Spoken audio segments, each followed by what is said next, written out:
Cube Radio. Sais-tu que Montréal prend véritablement son élan économique après l'arrivée du bateau à vapeur? Puis les canaux et les chemins de fer construits au 19e siècle font de Montréal le carrefour du transport en Amérique du Nord. C'est ainsi que tout naturellement Montréal est devenue la capitale du Canada. Elle l'a été pendant 6 ans. Mais pourquoi est-ce Ottawa aujourd'hui notre capitale?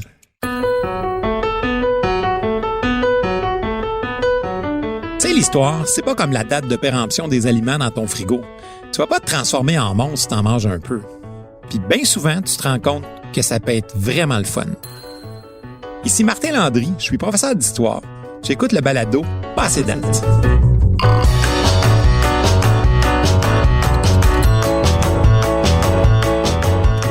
Aujourd'hui, le thème de l'épisode est Montréal, capitale du Canada. Pourrais-tu imaginer aujourd'hui des opposants au gouvernement se réunir pour manifester, lancer des roches au premier ministre ou des cocktails Molotov sur notre Parlement? Les édifices des parlements représentent un symbole super important dans nos démocraties. Quand ils sont menacés, c'est toute la vie démocratique qui en est affectée. Sais-tu qu'il y a un peu plus de 200 ans, le Capitole à Washington a été incendié par les troupes britanniques? Mais une des attaques les plus dramatiques dans notre histoire est celle du Reichstag. C'est le Parlement allemand. Il est totalement détruit par un incendie criminel en 1933, probablement allumé par un nazi. Tu connais la suite de l'histoire.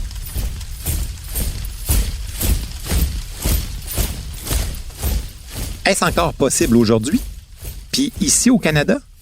Ben oui, souviens-toi qu'Ottawa a été la cible d'une attaque armée meurtrière qui a touché le cœur de la démocratie canadienne, puis pas plus loin qu'en octobre 2014.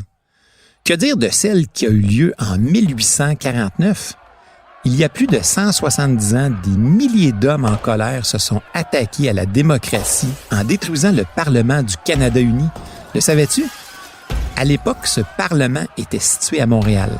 Cette violente agression sur le siège de la démocratie aura d'importantes conséquences sur l'avenir de la politique canadienne. Entre 1841 et 1843, la ville de Kingston est le centre politique et la capitale du Canada uni. Après l'adoption de l'Acte d'union, Toronto et Montréal auraient souhaité obtenir ce titre de capitale, mais Kingston a été un chouette compromis parce que positionné entre les deux grandes villes canadiennes. Pourtant, à Kingston, il n'y avait même pas de Parlement. Durant les années où le Parlement y siège, les députés devaient débattre dans un ancien hôpital. Rapidement, les parlementaires vont protester. Manque d'espace pour exercer leurs fonctions, manque de logements convenables. Ils pestent même contre la mauvaise qualité de l'eau à Kingston, qui, dit-on, provoque des maux de ventre, probablement dus à la présence de chaux et de calcaire dans le sol de la région. C'est dans ce contexte qu'en 1843, la capitale quitte Kingston pour Montréal, où, là non plus, il n'y a pas d'édifice parlementaire à l'époque. Pour bien comprendre mon histoire, tu dois savoir ce qu'est la responsabilité ministérielle. C'est un principe fondamental dans notre système politique. Il signifie que le ministre répond des faits et des gestes du ministère qu'il dirige.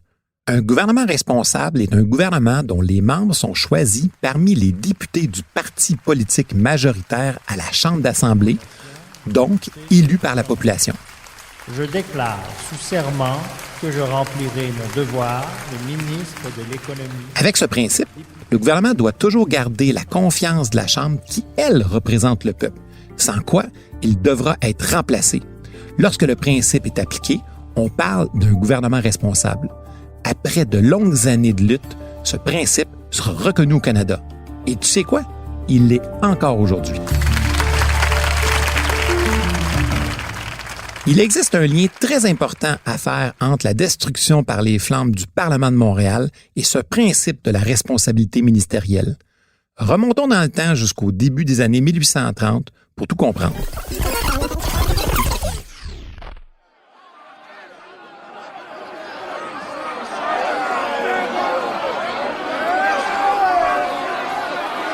Suite aux révoltes patriotes Londres fait envoyer en mai 1838 un nouveau gouverneur général, Lord Durham. Il a pour mission d'enquêter sur les révoltes et proposer des solutions au Parlement britannique. Dans son rapport, il recommande principalement deux choses, soit l'union du Haut et du Bas-Canada, ainsi que la mise en place de cette fameuse responsabilité ministérielle. En établissant l'acte d'union en 1840, Londres met en place la première des recommandations, mais rejette cependant la deuxième, la responsabilité ministérielle. La première élection de ce nouveau système aura lieu en 1841. Dans ce nouveau système politique du Canada uni, on prévoit l'élection de 42 députés pour représenter les électeurs du Canada-Ouest et le même nombre pour le Canada-Est. Grosse injustice parce que la population du Canada-Est, à peu près le Québec d'aujourd'hui, était beaucoup plus nombreuse. Dans ce système, les députés partagent le pouvoir d'adopter des lois avec une autre chambre, le Conseil législatif. Ce conseil, lui, n'est pas constitué d'élus, mais de représentants qui sont nommés par le gouverneur. C'est ce même gouverneur qui choisit une autre chambre dans le Parlement, qu'on appelle le Conseil exécutif. Dans cette structure, le Conseil exécutif a beaucoup de pouvoir parce que c'est lui qui applique les lois. Conseil exécutif, Conseil législatif, nommé par le gouverneur. Bon, ça peut être mélangeant de toutes ces chambres. Alors, garde en mémoire qu'il y a une assemblée constituée d'élus. Elle fait des lois. Puis deux conseils. Un législatif, qui fait aussi des lois, et un autre exécutif, qui exécute ces lois vers la population.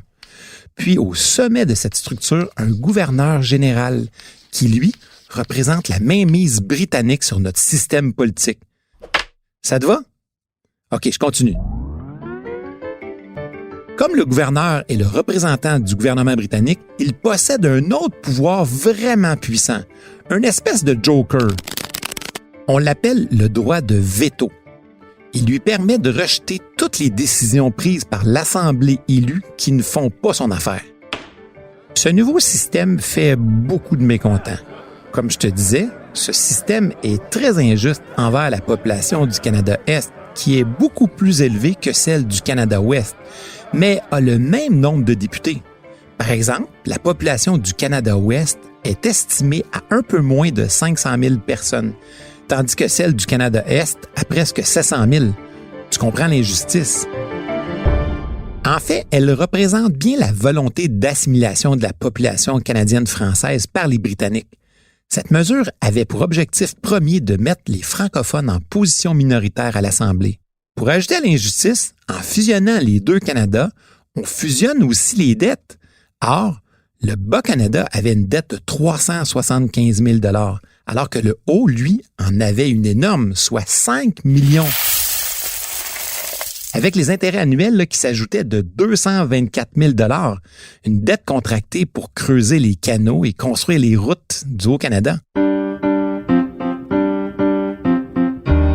Finalement, pour ajouter au mécontentement, au début des années 1840, la ville de Québec perdait son titre de capitale nationale.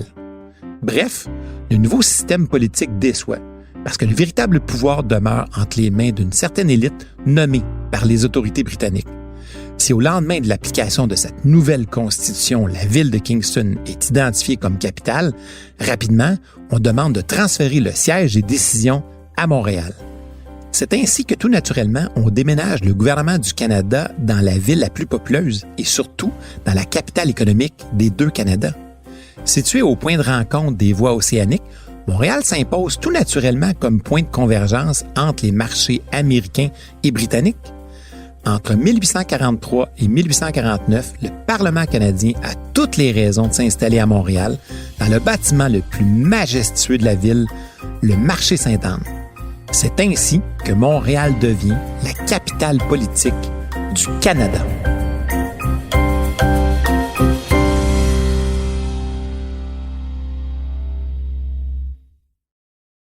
Dans ce Parlement, deux personnages s'illustrent tout particulièrement. Robert Baldwin, homme politique du Canada-Ouest, et Louis-Hippolyte Lafontaine, du Canada-Est. Pour mettre fin à la domination du conseil exécutif et du gouverneur, il souhaite tous les deux l'obtention du gouvernement responsable. Défait aux élections de 1841, La Fontaine se rapproche de Baldwin et de son parti avec qui il partage plusieurs idées. L'année suivante, Baldwin offre un siège à La Fontaine dans une circonscription de Toronto et lui permet d'être élu. Les deux politiciens sont conscients que l'union de leur parti va permettre d'obtenir une majorité parlementaire à la Chambre d'Assemblée. Pour que ça fonctionne, chaque camp doit faire des compromis. Les réformistes de La Fontaine acceptent le système de l'Union et délaissent de nombreuses revendications des patriotes les plus radicaux, tandis que les réformistes de Baldwin consentent à respecter l'identité culturelle et la langue des Canadiens français. Cette alliance leur permet d'obtenir la majorité des sièges à l'Assemblée dès 1842 et d'être invités à faire partie du gouvernement. Même si les réformistes perdent les élections en 1844, ils sont réélus 3 ans plus tard, en 1847, avec une majorité écrasante, les 2/3 des sièges. Cette année-là coïncide avec la nomination de Lord Elgin comme nouveau gouverneur général. C'est aussi une période au cours de laquelle la politique économique de la Grande-Bretagne se modifie considérablement. Au cours des années 1840, l'Angleterre abandonne sa politique protectionniste qui avantageait les exportations des produits coloniaux pour se tourner progressivement vers un autre système économique, le libre-échange. Par exemple, à cette époque, l'Empire britannique abandonne ses lois sur les céréales, les Corn Laws. Des mesures qui garantissaient une certaine protection des prix aux marchands de la province du Canada. Avec ces changements, il semble très opportun pour la Grande-Bretagne d'accorder doucement un peu plus d'autonomie à ses colonies. C'est dans ce contexte qu'en 1848, Lord Elgin accepte officiellement de reconnaître le principe de la fameuse responsabilité ministérielle ici au Canada uni. Il offre au Parti réformiste de Baldwin et de La Fontaine de former le premier gouvernement responsable de notre histoire, le 11 mars 1848.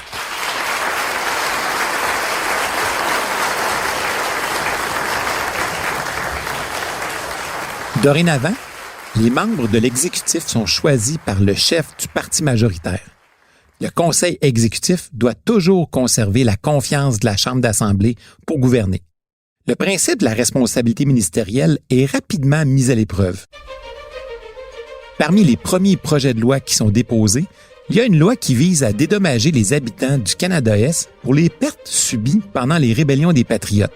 Les conservateurs, ou les Tories, s'opposent farouchement à ce projet de loi. Pourtant, une loi similaire avait été votée pour dédommager les habitants du Canada-Ouest quelques années avant.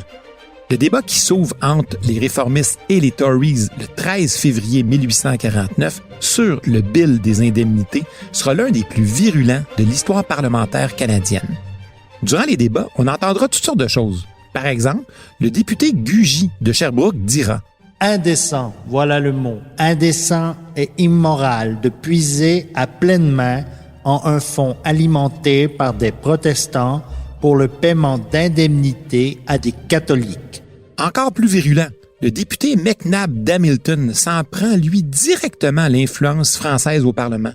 Il peste contre le peuple canadien-français à qui il décerne les épithètes de rebelles, de traîtres et même d'étrangers. L'opposition utilise toutes les ressources possibles pour éviter le débat. La tension est vraiment forte. Des batailles éclatent même chez les spectateurs. Le sergent d'armes devra intervenir pour empêcher un député, McNabb, et le solliciteur général, Blake, de se battre. La Chambre fera même comparaître ce fameux Blake et Johnny MacDonald pour les dissuader de se battre en duel. Oui, là, un vrai duel, comme tu peux l'imaginer. Chacun doit faire 10 pas en avant, se retourner et tirer. Le débat n'est pas moins acrimonieux à l'extérieur du Parlement. La presse conservatrice lance de véritables appels à l'insurrection. Réveillez-vous, soulevez-vous. On peut même lire dans la Gazette de Montréal. Si votre reine, par son représentant, vous rejette maintenant, ne pouvez-vous pas vous protéger? Puis d'autres vont encore plus loin en disant Une guerre civile est un malheur, mais ce n'est pas le pire des malheurs. Il vaudrait mieux pour la population britannique du Canada qu'elle subisse 12 mois de bataille et perdit des milliers de vies plutôt que de se soumettre pendant 10 longues années encore à ce mauvais gouvernement dominé par les francophones. La loi sera votée par les députés à l'Assemblée législative du Parlement de Montréal le 9 mars 1849. 47 pour, 18 contre. Les conservateurs qui ont voté contre sont furieux et essayent par tous les moyens de convaincre le gouverneur Elgin de rejeter le projet de loi, comme il pouvait normalement le faire avant la responsabilité ministérielle. Mais avec l'accord de Londres, Lord Elgin sanctionne la loi et son geste hautement symbolique reconnaît par le fait même la responsabilité du gouvernement. Quand même un personnage important de notre histoire politique, ce Lord Elgin. Chauffée à bloc par les médias anglophones depuis plusieurs mois, la marmite saute le 25 avril. Quand le gouverneur Elgin descend à Montréal pour sanctionner la loi, Elgin va quitter le Parlement sous une pluie de projectiles.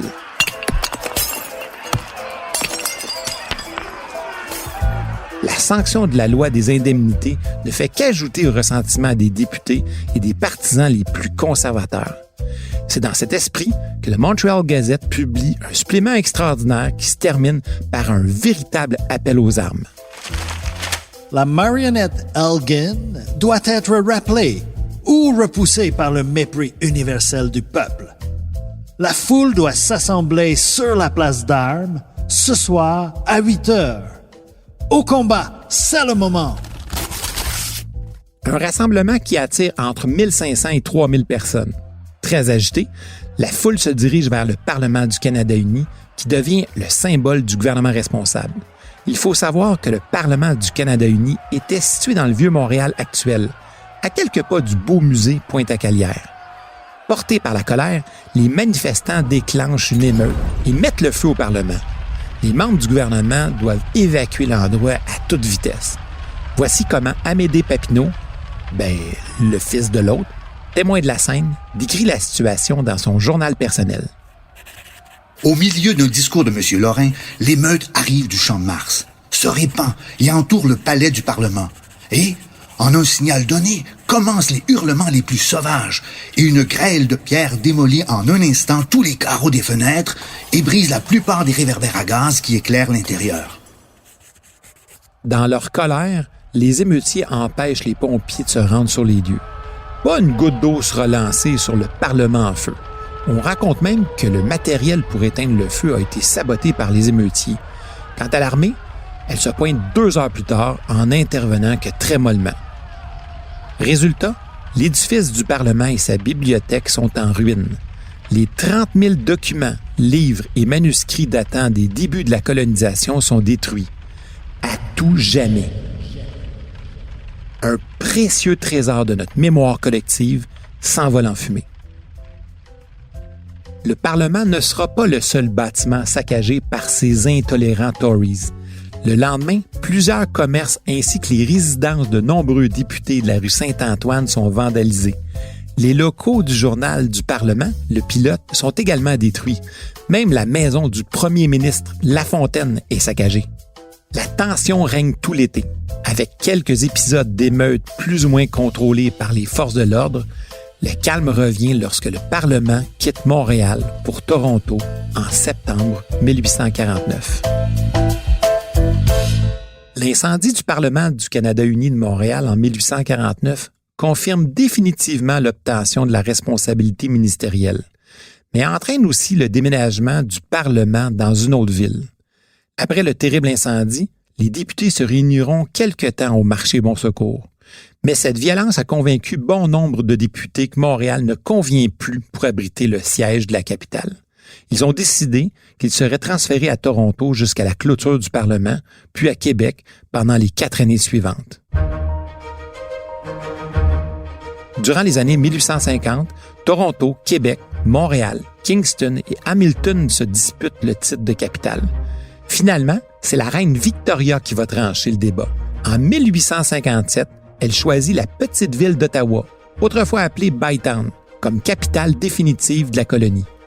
10 ans plus tard, la loi constitutionnelle de 1867 confirme Ottawa comme capitale du Canada fédéré. Québec, de son côté, redevient une capitale, celle d'une nouvelle province, le Québec. Durant cette période mouvementée de presque 30 ans, la colonie aura connu 5 capitales différentes, 7 déménagements de l'administration et 3 incendies majeurs de nos parlements. On dirait presque une fiction. Mais non, il s'agit bien de notre histoire.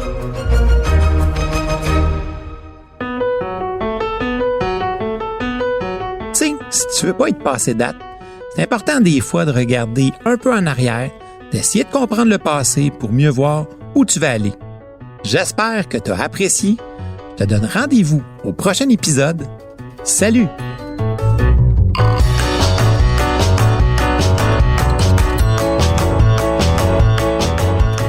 À l'animation, moi-même, Martin Landry. Au texte et à la recherche historique, j'ai été épaulé par Raymond Bédard et René Achin. Au montage, Philippe Séguin. À la réalisation, Bastien Gagnon-Lafrance. Diffusé en collaboration avec la Société des professeurs d'histoire du Québec, ce balado est une production de Montréal en Histoire et de Cube Radio.